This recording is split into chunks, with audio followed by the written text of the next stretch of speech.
नमस्कार साथियों। शिक्षा विभाग हमेशा चर्चाओं में रहा है और चर्चाओं के कारण भी अलग अलग रहे हैं। और उन चर्चाओं के बीच एक और चर्चा पे हम आज ज़रूर चर्चा करेंगे।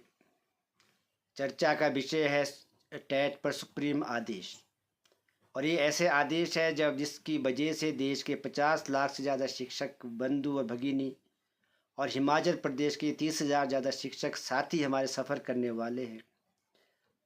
चाहे आपका नियुक्ति का तरीका कैसा ही रहा हो, आप कमीशन से क्वालिफाई किए हो, आप बैच वाइज लगे हो, या फिर आप दूसरे तरीके से हिमाचल प्रदेश में अलग अलग तरह की नियुक्तियाँ हुई है। कोई पैरा टीचर लगा था, कोई पीटीए लगे थे, कोई पैट लगे थे, कोई विद्या उपासक, कोई ग्रामीण विद्या उपासक। और मैं इसके इसलिए भी कह रहा हूँ कि ये अध्यापक अगर नियुक्त हुए तो इसकी सबसे ज़्यादा गलती जो सरकार की रही होगी। सरकार जब अपने कर्मचारियों को कुछ समय के लिए शिक्षा विभाग को चलाने के लिए कम पैसे पे जो अध्यापक को नियुक्त करती थी, तो ये हमारे साथी भी उसी की नियुक्ति का हिस्सा बने।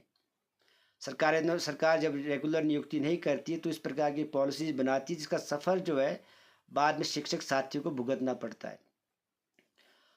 अब आदेश ऐसे हैं कि अगर हम इसको ऐसे देखें कि जिन्होंने कभी जब हमारे देश में नीट की परीक्षा नहीं हुआ करती थी और नीट की परीक्षा से पहले जो जो डॉक्टर बने, आज उनको ये आदेश दिए जाए कि आप दोबारा से नीट की परीक्षा करके आइए, तब आपकी डॉक्टर की मान्यता मानी जाएगी। आदेश ऐसे हैं कि जब देश में जेईई की परीक्षा नहीं हुआ करती, सामूहिक परीक्षा नहीं हुआ करती थी, और जो इंजीनियर बने उनको आज आदेश दिए जाए कि भैया आप जाके जेईई के एग्ज़ाम पास करके आइए, तभी आप इंजीनियर माने जाएंगे। और आदेश देने वाले भी कुछ लोग ऐसे हैं जिनको उन्हीं अध्यापकों द्वारा पढ़ाया गया था जिन्होंने टेट क्वालिफाई नहीं किया। तो हम कानून का पूरा सम्मान करते हैं, लेकिन कानून के सम्मान के साथ साथ ये विषय 50 लाख से ज़्यादा परिवारों से संबंधित है। और आदेश ऐसे हैं कि एक 2014 में केस हुआ था पिरामली एजुकेशनल ट्रस्ट की तरफ से, और उन्होंने ये केस दोबारा खुला है जिसमें उन्होंने एक निवेदन किया था जिसमें टेट की अनिवार्यता को वो खास तौर के अल्पसंख्यक संस्थानों में के लिए छूट चाहते थे। 2014 के इस केस को अभी पीठ ने एक आदेश जारी किए हैं। और कुछ विषय ये है कि जब ये आदेश जारी हुए, अब जब भारत देश में 2009 के बाद शिक्षक अधिकार अधिनियम लागू हुआ, और उसी उसी जब वो लागू किया गया और देश भर में जब शिक्षक अधिकार अधिनियम के साथ साथ एनसीटी ने अपनी एक गाइडलाइन निकाली, उस गाइडलाइन में 2011 से पहले जितने लोग नियुक्त हुए, एक आदेश जारी हुए 23 अगस्त 2010 को जिसमें कहा गया कि ऐसे अध्यापक साथी जो इस आदेश से पहले लागू होने से पहले जिनकी नियुक्ति हुई है उनको टेट क्वालिफाई करने से छूट दी जाती है।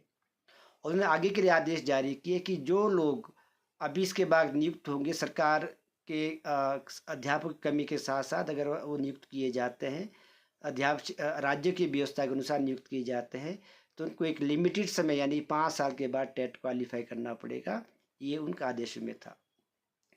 लेकिन जब ये आदेश जारी हुए तो उसमें इन सर्विस टीचर जिनकी सेवाएं 20 से 25 वर्ष की होगी है, उनको भी इसी दायरे में लिया गया। और उनको ये कहा गया कि अगर आप सरकारी सेवा में रहना चाहते हैं तो आपको टेट क्वालिफाई करना ही पड़ेगा।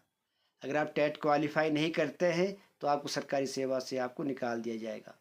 दूसरा आदेश उसी कोर्ट के आदेश में लिखा है कि जिनकी सेवाएं 5 साल से ज़्यादा है उनको टेट कंपलसरी है, और अगर उनको लगता है जिनकी सेवाएं 5 साल से कम है, अगर वो टेट क्वालिफाई नहीं कर सकते तो अपनी सेवाएं जो है जारी रख सकते हैं, लेकिन पदोन्नति के लिए उनको टेट क्वालिफाई करना पड़ेगा।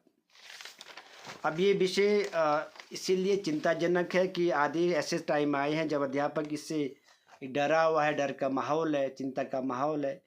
नौकरी तो बचाए या बच्चे पढ़ाए या खुद तो पढ़ाई करें। जब भी कोई आदेश जारी होते तो आगे के लिए कानून बनता है और कानून का वो पालन किया जाता है। लेकिन इस आदेश में उन अध्यापक साथियों को भी लिया गया है जिनकी नियुक्ति तब हुई जब इस प्रकार की व्यवस्था 2011 से के बाद जब ये कानून लागू हुआ, तो उससे पहले जो नियुक्त अध्यापक थे उनके ऊपर भी लागू किया गया। ये विषय बहुत चिंतनीय है। इस विषय को लेकर अखिल भारतीय राष्ट्रीय शैक्षिक महासंघ, क्योंकि हमने भी पहले भी टेट की लड़ाई लड़ी, जब पूरे देश भर में टेट की मान्यता जो है, जब तक आदमी एक बार क्वालिफाई करने के बाद आजीवन हुआ करती थी, तो हिमाचल प्रदेश एक ऐसा राज्य था जहाँ टेट क्वालिफाई करने के बाद 8 साल की परीक्षा दोबारा 8 साल के बाद दोबारा परीक्षा देनी पड़ती थी। पूर्व मुख्यमंत्री आदरणीय जयराम ठाकुर जी के समक्ष हमने इस विषय को उठाया।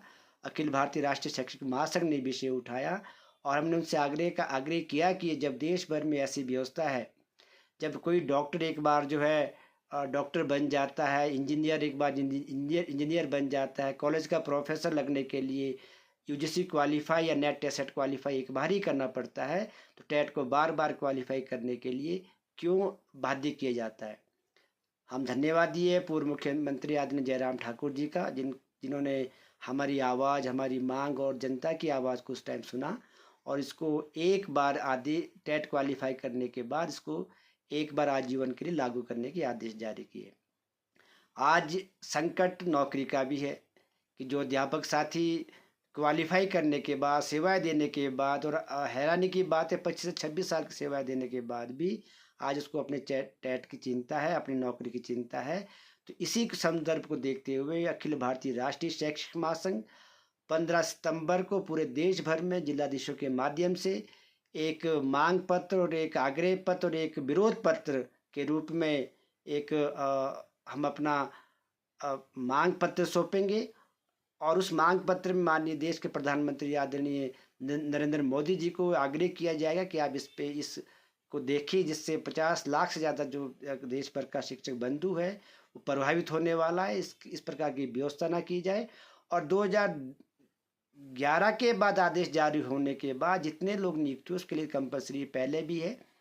और दूसरा उसमें प्रोविजन था कि जिसके वजह से ये केस उठा था कि अल्पसंख्यक जितने भी शिक्षक संस्थान है वो से छूट चाह रहे थे। तो अगर इस प्रकार, क्योंकि अधिकार सबका है, चाहे अल्पसंख्यक है चाहे वो बहुसंख्यक है, वहाँ लागू करने का भी अखिल भारतीय राष्ट्रीय शैक्षिक महासंघ जो है वो आग्रह करती है। राम राम।